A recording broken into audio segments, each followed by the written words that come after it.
খাসি, ছাগল, দুম্বা, ভেড়া, ভেড়ি, পাঠা, বকরি এসবে একজনই ভাগী হতে পারবে বা এক শরীকে কুরবানি দিতে হবে। সেটা যত বড়ই খাসি হোক না কেন, সেটা যদি 5 লক্ষ টাকার খাসিও হয়, তো একজনেই কুরবানি দিতে পারবে, একজন শরিক হতে পারবে, তাতে আর শরিক নিতে পারবে না। টাকার অঙ্কে কোনো শরিক আসবে না। শরিক আসবে প্রাণী নির্বাচনের ক্ষেত্রে, প্রাণী চয়নের ক্ষেত্রে। যেমন গরু মহিষ যদি হয়, তাহলে তাতে 7 জন শরিক হতে পারবে, বেশি 7 জন। তবে 7-এর কমও হলে কোনো অসুবিধা নাই। এখানে অনেকে বলে বেজোড় হওয়া শর্ত, এখানে বেজোড় হওয়া শর্ত নয়। এখানে 2 জন, 3 জন, 4 জন, 5 জন, 6 জন, 7 জন, যে কয়জনের মনে চায় সেই কয়জন সেই কয় ভাগে শরিক হয়ে কুরবানি দিতে পারবে। উটেও 7 জনই শরিক হতে পারবে। যে উট বিশাল বড় প্রাণী, তো এখানে আমরা একটু 10 জন শরিক হই, কোনো সুযোগ নেই। উট, মহিষ, গরু এ যতই বড় হোক না কেন, এতে 7 জনই শরিক হতে পারবে, তার বেশি শরিক হতে পারবে না। আবার ছাগল, ভেড়া, ভেড়ি যতই বড় হোক না কেন, যতই দামি হোক না কেন, এতে একের অধিক শরিক হতে পারবে না, একজনই শরিক হতে হবে। তবে অনেক সময় আছে যে 7 জন শরিক হয়। তো এখানে চিন্তা করলো যে গরুর দাম হলো 70,000 টাকা, যে 7 ভাগে 70,000 টাকা, তাহলে এক একজনের পড়ে 10,000 টাকা। তো একজন চিন্তা করলো আমি 1.5 ভাগ নিই 15,000 টাকা দিয়ে, আরেকজন হাফ ভাগ নিই 5,000 টাকা দিয়ে। এইভাবে ভাগ বন্টন করা সহি হবে না বা সঠিক হবে না। এইভাবে ভাগ বন্টন করতে পারবে না। একজনকে ভাগ নিতে গেলে পরিপূর্ণ ভাগ নিতে হবে, কেউ আংশিক ভাগ নিতে পারবে না, কেউ আংশিক অংশীদার হতে পারবে না। মৃত ব্যক্তির নামেও কুরবানি দেওয়া যাবে। রাসূল সাল্লাল্লাহু আলাইহি ওয়াসাল্লামের নামেও কুরবানি দেওয়া যাবে, তার বিবিগণের নামেও দেওয়া যাবে, এবং মৃত বুজুর্গানে দিনদের নামেও কুরবানি দেওয়া যাবে। এতে কোনো দোষণীয় নয়। অনেক এলাকায় প্রচলিত আছে যে মৃত ব্যক্তির নামে কুরবানি দেওয়া যায় না।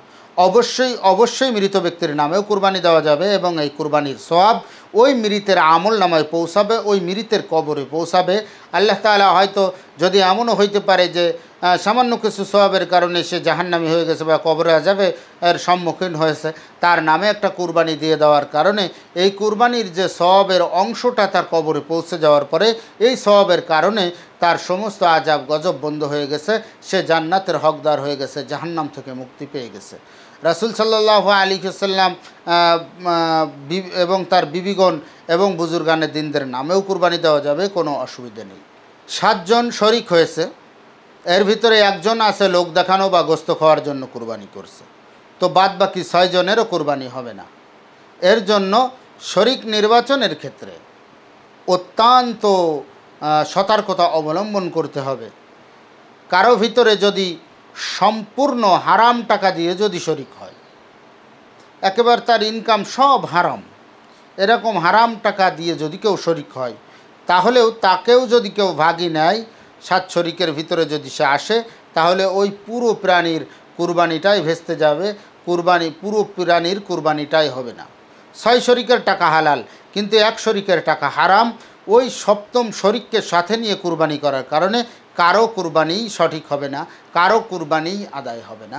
এর জন্য শরিক নির্বাচনের ক্ষেত্রে খুব সতর্কতা অবলম্বন করা। কুরবানির পশু ক্রয় করার সময় শরিক নেওয়ার নিয়ত ছিল না, কিন্তু পরবর্তীতে কুরবানির পশু ক্রয় করার পর চিন্তা করলো যে অনেক টাকা দিয়ে প্রাণী ক্রয় করছি, তো আমি আরও 2-3 জন শরিক নিয়ে নিই, বা আমি কিনে আনছি 70,000 টাকা দিয়ে, আমি 6 জন শরিক নিয়ে নিই, তাহলে আমার 10,000 টাকা, আর 6 জনের কাছ থেকে যদি 60,000 টাকা এসে যায়, তাহলে 60,000 টাকা বেঁচে যাবে। এখানে শরিক নেওয়ার ক্ষেত্রে যদি গরিব হয়, যে কুরবানি তার উপরে ওয়াজিব ছিল না, সে কুরবানির নিয়ত করে পশু কিনে ওয়াজিব নিজের উপরে বানায় ফেলছে, তো এখন আর কাউকে শরিক নিতে পারবে না। কিন্তু যদি ধনী হয়, তাহলে সে শরিক নিতে পারবে।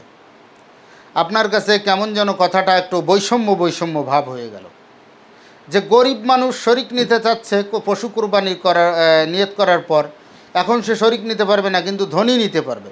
এখানে বুঝতে হবে, ধনীর উপরে কুরবানি ওয়াজিব করছে আল্লাহ। সে কুরবানির পশু ক্রয় করলেও কি না করলেও কি, সে কিনলেও কি আর না কিনলেও কি তার উপরে ওয়াজিব ছিল, সে কুরবানি করলেও ওয়াজিব ছিল, না করলেও ওয়াজিব ছিল।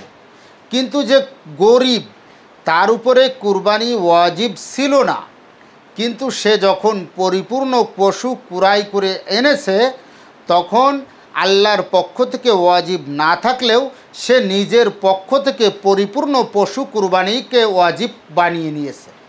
এর জন্য সে তার ওয়াজিব বানানো পশুর ভিতরে কাউকে শরিক করতে পারবে না। কিন্তু যার উপরে আল্লাহ তাআলা ওয়াজিব করে দিয়েছেন তার জন্য ওয়াজিব করে দিয়েছেন এক ভাগের উপরে কুরবানি করলেও তার কুরবানি আদায় হয়ে যাবে, আর 6 ভাগের উপরে আল্লাহ তাআলা তার কুরবানি ওয়াজিব করেননি। এর জন্য সে ইচ্ছা করলে কুরবানির আগ মুহূর্তেও শরিক নিতে পারবে, কিন্তু গরিব হলে শরিক নিতে পারবে না, কারণ সে নিজের উপরে ওয়াজিব করে নিয়েছে। বাংলা একটা প্রবাদ বাক্য বলে, সাদে শাল মাগ্গে নেওয়া, এরকম সাদে শাল নিয়েছে। এর জন্য সে এখন সে আর শরিক নিতে পারবে না, বরঞ্চ সে ধনী হলে শরিক নিতে পারবে।